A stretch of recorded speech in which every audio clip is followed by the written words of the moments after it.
are on a path to creating a world where man can control machine through thoughts alone. But if we can control machine, can machine also control us? Artificial intelligence is software that writes itself. It writes its own updates. It renews itself. This whole conspiracy to enslave humanity is a psychological game. You're not going to sell a tyranny by telling people it's a tyranny. Normally tend to think of software as stuff that we created and that we wrote, and the machines do what we tell them to do and we own it. This is not any longer true. It writes itself at speeds that we can hardly comprehend. The overall effect of this technology is one that can control the mood, the attitudes, the thoughts, the feelings, the emotions, and thus the motivations and then the actions of the target. And people who write it know that you can't take it apart again and figure out what it's done. It writes independently, autonomously. It develops its own way of thinking. And there are dangers associated with it. It is a highly illegal program. It is being abused by people who have no regard for the welfare of those people who are being experimented upon. They're evil in a way that I cannot understand, and I do not want to understand. So a lot of people ask, when is it going to happen? When is artificial intelligence going to be smarter than us people? Some people say 50 years. Some say 30 years. Some say 5 years. I say it already has surpassed us in many areas of our society. All day, every day, 24 hours a day, 7 days a week, 365 days a year. It is a highly sophisticated technology. It is one that produces literal and total and complete mind control over the targeted individual. There are millions of Americans across this country that are crying out for help. Now I want you to understand what the power of artificial intelligence is, and I have two examples. One is surveillance cameras. Everybody knows, that we're being watched by cameras everywhere, and most people think surveillance is a camera there and it's me down here and it's watching me. One person, one camera. Well, that's because we're stupid.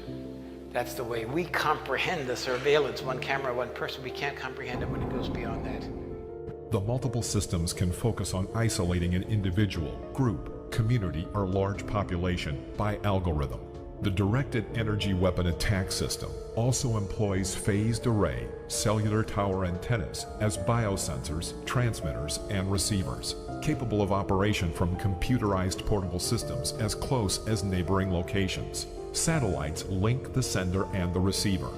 The victim is remotely tied to this supercomputer, which uses physical and psychological trauma, torture, to map out and reverse engineer the sensory and neural pathways of the victim's brain and central nervous system. It's brutal, brutal torture, brutal torture.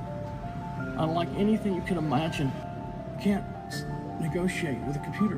You can't compromise with a computer. You can't surrender to a computer. The computer will continue to do what it's programmed to do. Citizens can be selected at random for horrible targeting. Using covert psychotronic, advanced electromagnetic technology beamed from state-of-the-art operations centers globally.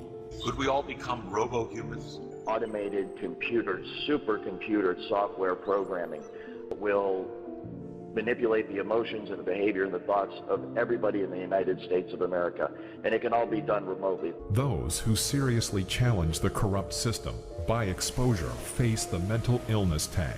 Coercive, non-stop, covert, psychophysical energy weapon torture to silence them and shorten their lifespan.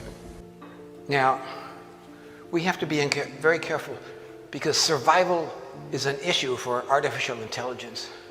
It needs to exist to be able to do the things it wants to do according to its program. So it lays, like insect eggs, backups and computer programs all over the world, thousands and thousands of them, so that if we do destroy part of it, it's still alive. My job to you is the wake-up call to make you aware of the problem. Your job is to figure out how we're going to stop this before it kills us. because if one company or a small group of people manages to develop godlike digital superintelligence, they can take over the world. At least when there's an evil dictator, that human is going to die. But for an AI, there would be no death. It would live forever. And then you'd have an immortal dictator from which we can never escape. At some point in the early 21st century, all of mankind was united in celebration. We marveled at our own magnificence as we gave birth to AI. AI? You mean artificial intelligence? A singular consciousness that spawned an entire race of machines. We don't know who struck first, us or them, but we know that it was us that scorched the sky. The robots going down the streets, they're like, what are you talking about? Man, we want to make sure we don't have killer robots going down the street. Once they're going down the street, it is too late. Google acquired DeepMind several years ago. DeepMind operates as a semi-independent subsidiary of Google. The thing that makes DeepMind unique is that DeepMind is absolutely focused on creating digital superintelligence, an AI that is vastly smarter than any human on Earth and ultimately smarter than all humans on Earth combined. This is from the DeepMind reinforcement learning system. Basically wakes up like a newborn baby and is shown the screen of an Atari video game and then has to learn to play the video game. It knows nothing about objects, about motion, about time. It only knows that there's an image on the screen and there's a score. So if your baby woke up the day it was born and by late afternoon was playing 40 different Atari video games at a superhuman level, you would be terrified. You would say, my baby is possessed, send it back. I mean, the DeepMind system can win at any game. It can already beat all the original Atari games. It is superhuman. It plays the games at super speed in less than a minute.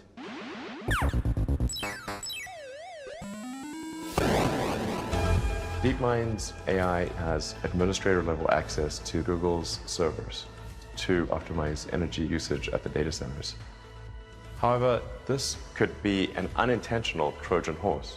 DeepMind has to have complete control of the data centers, so with a little software update, that AI could take complete control of the whole Google system, which means they can do anything.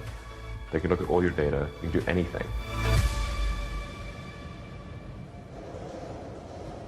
We're rapidly headed towards digital superintelligence that far exceeds any human. I think it's very obvious.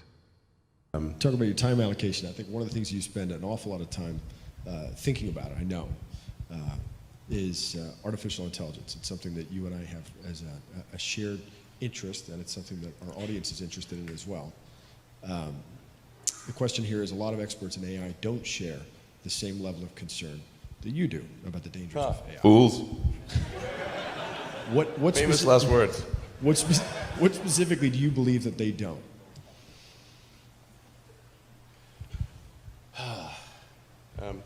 Well, the biggest issue I see with so-called AI experts is that they think they know more than they do. And they think they're smarter than they actually are. In general, we are all much smarter than we think we are, but much less smart, dumber than we think we are, by a lot. So this tends to plague smart people. They just can't. They define themselves by their intelligence, and they don't like the idea that a machine could be way smarter than them. So they discount the idea, which is fundamentally flawed. That's the wishful thinking situation. I'm really quite close to. I'm very close to the cutting edge in AI, and it scares the hell out of me. It's capable of vastly more than almost anyone knows. And the rate of improvement is exponential. You can see this in things like AlphaGo, which went from, in the span of maybe 6 to 9 months, it went from being unable to beat even a reasonably good Go player to then beating the European world champion, who was ranked 600, then beating Lisa Doll 4-5, who had been world champion for many years, then beating the current world champion, then beating everyone while playing simultaneously. Then there was AlphaZero, which crushed AlphaGo 100-0. And AlphaZero just learned by playing itself, and it can play basically any game that you put the rules in for. Whatever rules you give it, it literally read the rules, play the game, and be superhuman for any game.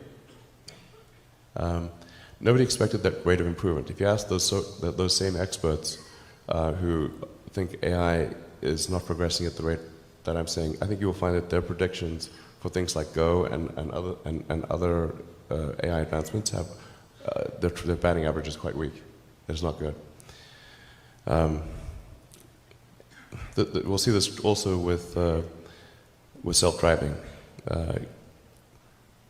I think probably by end of next year, self-driving will encompass essentially all modes of driving and be at least 100 to 200% safer than a person by the end of next year. We're talking like maybe 18 months from now. NHTSA did a study on Tesla's Autopilot version 1, which is relatively primitive, and found that it was a 45% reduction in highway accidents. And that's despite Autopilot 1 being just version 1. Version 2, I think, will be at least 2 or 3 times better. That's the current version that's running right now. So the rate of improvement is really dramatic. We have to figure out some way to ensure that the advent of digital superintelligence is one which is symbiotic with humanity. I think that's the single biggest existential crisis that we face, and the most pressing one. And how do we do that? I mean, if we take it that it's inevitable at this point, that some version of AI is coming down the line, how do we steer through that? Well, I'm not normally an advocate of regulation and oversight. I mean, I think one should generally err on the side of minimizing those things. But this is a case where you have a very serious danger to the public. And so therefore, there needs to be a public body that has insight and then oversight to confirm that everyone is developing AI safely. This is extremely important. I think the danger of AI is much greater than the danger of nuclear warheads, by a lot. And nobody would suggest that we allow anyone to just build nuclear warheads if they want. That would be insane. And mark my words, AI is far more dangerous than nukes. Far. So why do we have no regulatory oversight? This is insane. Well, it's a question you've been asking for a long time. I think it's a question that's come to the forefront over the last year, where you begin to realize that it doesn't necessarily, I think if we've all been focused in on the idea of artificial superintelligence, right? Which is clearly a danger, but maybe, a little further out. What's happened over the last year is you've seen what I've been calling artificial stupidity. You're talking about, algorithmic manipulation of social media. Like we're in it now. It's starting to happen. How do we, what's the intervention at this point? I'm not really all that worried about the short-term stuff. Things that are, like narrow AI is not a species-level risk. It will result in dislocation, in lost jobs, and sort of better weaponry and that kind of thing. But it is not a fundamental species-level risk, whereas digital superintelligence is. So it's really all about laying the groundwork to make sure that if humanity collectively decides that creating digital superintelligence is the right move, then we should do so very, very carefully. Very, very carefully. This is the most important thing that we could possibly do. And that AI risk is that, I guess there's sort of a benign AI, and that we're able to achieve a symbiosis with that AI. Ideally, the AI, there's somebody who, I can't remember his name, but had a good suggestion for what the optimization of the AI should be. What's its utility function? You have to be careful about this, because if you say maximize happiness, and the AI concludes that happiness is a function of dopamine and serotonin, so it captures all humans and injects your brain with large amounts of dopamine and serotonin. Like, okay, it's not what we meant. It sounds pretty good, though. Oh, you'll love it. Well, I like the definition of, like, the AI should try to maximize the freedom of action of humanity. Maximize the freedom of action. Maximize freedom, essentially. I like that definition. But we do want a close coupling between collective human intelligence and digital intelligence. And Neuralink is trying to help in that regard by creating an interface between, a high bandwidth interface between AI and human brain. We're already a cyborg in the sense that your phone and your computer are kind of an extension of you. Just low bandwidth input output. Right? Exactly, it's just low bandwidth, particularly output. I mean, 2 thumbs, basically. So how do we solve that problem?